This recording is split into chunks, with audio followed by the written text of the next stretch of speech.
What is up, boys and girls, children of all ages, my friends all over the world? How are you guys doing today? I hope you're doing excellent. I hope you are thriving and you're doing whatever you're doing to the best of your abilities, baby. Here we go. Today, we are going to be talking about a movie from 2024. Came out in the theaters just a little bit ago, but before we do that, by all means, please like and subscribe so you can get notifications whenever I drop new content. Thanks for stopping in. And today, guys, we are talking about The Substance, directed by Coralie Farja, right? This is crazy, to say the least, okay? So this movie is basically a commentary on fame, vanity, selfishness, the way that we view celebrities and things like that. This is really a film that explores that. It goes into some pretty interesting commentary on that. But really, it is a body horror film in the stylings of David Cronenberg. And by that, I mean there is stuff in here that will make you go when you watch it, because it's not good, guys. I mean, and by not good, I mean it's nasty. But it's cool because it's mostly practical effects and it's amazing looking. This is truly artwork on display in this film. So in this film, we've got Demi Moore. She plays a lady named Elizabeth Sparkles, or Sparkle, or whatever. She plays this character. She's an old, aging starlet. She's, running out of time in her celebrity career, and she needs a pick-me-up, something to rejuvenate her failing looks. And so this anonymous, ominous company, corporation, entity, whatever you want to call them, they say, hey, come to this place and we'll give you this stuff, this substance that will make you beautiful, make you more attractive. It will rejuvenate and revitalize your career. And this is where things get wild. Okay, so let's start. I've been wanting to see this for months, right? Huge body horror fan. Love Cronenberg's work. It's because he comes up with some really grotesque and beautiful things. You know what I mean? So I'm watching this, and I'm constantly going, ooh, oh. But the things that make this movie great aren't necessarily the horror elements. Yes, the horror elements are great. The effects are incredible.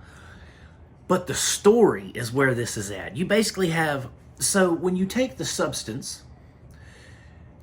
you know how when you're looking through a microscope and you see cells and they divide without any kind of they just divide, kind of like a cancer cell, I guess. Isn't that what cancer cells do, I think? But anyway, that's pretty much what The Substance does, is it divides you. But you are still you. So if one of you does something, the other one, will eventually reap the consequences type of thing. And it is truly one of those films where it's almost like the picture of Dorian Gray, where whatever, say Demi Moore does to herself, her other will experience some kind of side effect from it, and vice versa. And so I just thought that was a really interesting way of telling the story that we're telling about aging and beauty, because you have the younger version of herself that wants to live life and wants to, do the drugs, do the other things. She wants to do the men. She wants to do all these things that, she can't necessarily do, because when she's the other, she only has a limited amount of time to do what she wants to do. And so it's interesting because she gets into these situations where she has to go back and become, turn back into whoever she needs to turn into. And it's so interesting the way this story is told. And you're just watching this and you're just realizing how disgusting and how I want to say narcissistic the world is, especially like celebrities and stardom and the industry and the business and stuff like that. It's like these people really do go through things like this. Like, I feel like this is an exaggerated version of what people like Judy Garland and, people like that went through. It's like, as they get older, they mature and their bodies, blow up, they lose that baby face or whatever it is. They just get kind of tossed to the side by the industry. And then they have to do like these weird, crazy things to make themselves relevant again. And this is a film about extremes. She goes to the extreme to make herself still relevant, to still be a star.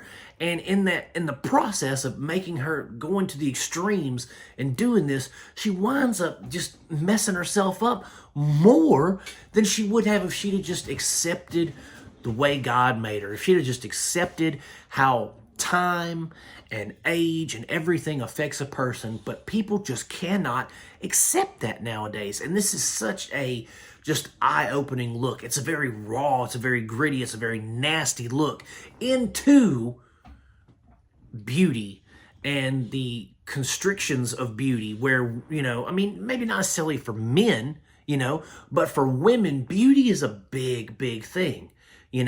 Makeup and eyelashes and BBLs and plastic surgery and Botox and all these things. Women are constantly trying to make themselves more beautiful so that they, especially stars, especially in Hollywood, they're always doing something. I mean, look at poor Famke Janssen. Smoking hot back in the day when she was Jean Grey and Lord of Illusions and all that. Now she looks like some kind of wild animal because all the work she's done on her face. I just don't think it's necessary. And I think that this film is a very, very just broad stroke of this is how messed up this industry can be. And I really, really loved their take on that. And I loved the practical effects. Everything was practical, from the ooze to the slime to the pus to the blood to the just everything looked real and gross, and it served its purpose. There's a scene where Dennis Quaid is in this. Is it Dennis? Yes, Dennis Quaid's in this, and he's eating shrimp, right? And he's talking to Demi Moore in a restaurant. He's eating shrimp, and they close up on his mouth when he's eating. It's like, it's just nasty, guys. But it shows you how vile these people can be, because he's sitting there eating these shrimp with bare hands and all that. All the while, Demi Moore is sitting there and with her character trying to figure out how to become, stay relevant, stay in the now, stay with the times. And he basically just ignores her and eats his shrimp and goes and talks to someone else. And it's like they just cast aside these older actors and actresses, and I loved the movie. I thought it was great. It's probably my number 3 of the year. I've Strange Darling, The Substance, and Civil War. All those incredible movies, but this is right up there in my top 3 for the year. This is an excellent movie. I cannot wait to own it, a physical copy of it. Comes out January 7th, I think. I'll be there to buy a copy of this for sure. But anyway, guys, that's it for The Substance. I hope you liked the review. I hope you'll, go check it out if you want to. I rented it because it was a Black Friday sale on Amazon, so I rented it and checked it out with the missus, and it was excellent. So if you get a chance to either stream it or buy it, do so. You won't be disappointed, especially if you're a fan of David Cronenberg or body horror type films, that kind of thing. This will definitely be right up your alley, guys. But guys, thanks so much for stopping in and talking to me for a little bit. If you haven't already, by all means, please like and subscribe to the page or to the channel, and that way you can get notifications when I post something. If you guys have seen The Substance, please let me know in the comments section. If you haven't, let me know what you're expecting from it. Just let's start some conversations, guys. But thank you so much, and I'm going to keep making them as long as you guys keep watching them. Peace out. God bless you, my friends, and I will see you soon.